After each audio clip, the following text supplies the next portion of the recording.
Piste 49, activité 2, page 130. Bonjour messieurs, je vous remercie d'être tous présents aujourd'hui. Je sais que vos emplois du temps sont très chargés, donc je vous propose de commencer tout de suite. Nous sommes rassemblés ce matin dans le cadre de notre séminaire sur le retour d'expérience de la mission des Nations Unies au Karana. Notre objectif est de proposer des mesures qui pourraient être prises suite aux renseignements que vous avez pu noter à votre poste. Le but final reste la réussite de la mission et pour y parvenir, il nous faut corriger les problèmes qui réduisent nos chances de succès. Je vous demanderai de vous présenter sommairement avant de nous communiquer votre proposition.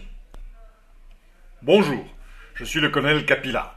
J'ai commandé l'état-major de l'ONU au Karana pendant les 6 derniers mois. Je voudrais soulever un point très important. J'ai pu constater que les officiers, les sous-officiers et les militaires du rang de l'armée nationale du Karana ne sont pas très bien rémunérés. Le faible salaire que les soldats karanéens reçoivent a pour effet que certains militaires locaux sont recrutés par des milices rebelles qui leur proposent un meilleur salaire.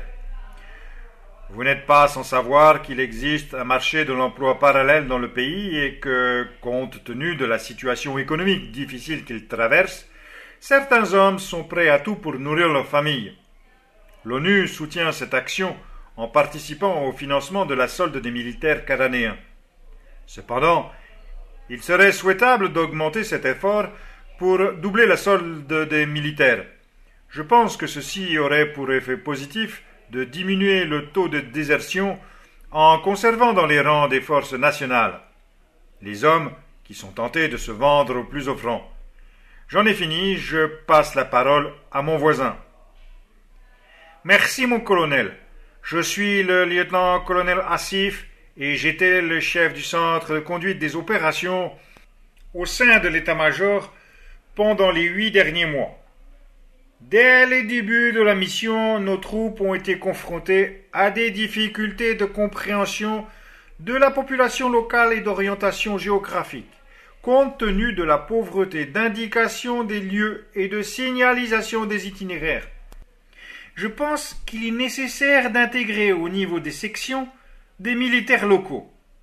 D'une part, ils connaissent mieux que les multinationaux la culture locale des populations avec lesquelles nos hommes sont en contact. D'autre part, ils seraient d'une aide précieuse pour guider les troupes sur le terrain et pour identifier les risques d'obstacles. Leur présence faciliterait les déplacements et la compréhension de notre mission.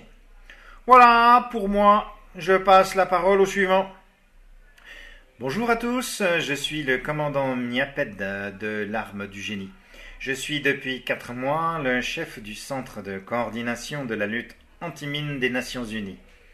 La structure que je dirige travaille en partenariat avec le Bureau national de déminage humanitaire du Karana pour la réalisation de 4 missions de déminage dans la région de Mabek. Ces missions se sont très bien déroulées.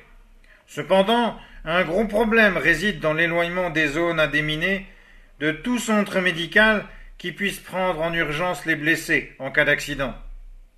En effet, nous disposons seulement d'un véhicule blindé de type ambulance comme moyen d'évacuation. Or, en saison des pluies, certaines routes sont impraticables et en saison sèche, la vitesse moyenne de déplacement ne dépasse pas les 13 km/h, ce qui implique un minimum de 8 heures de trajet pour rejoindre le poste de secours. Il existe 2 solutions qui permettraient d'apporter une réponse à ce problème. Renforcer le soutien médical sur zone en ouvrant un nouveau poste de secours à Mabek ou conserver un hélicoptère d'évacuation en permanence disponible à notre profit. J'espère que notre réunion permettra de résoudre ce problème contre lequel je me bats depuis mon arrivée.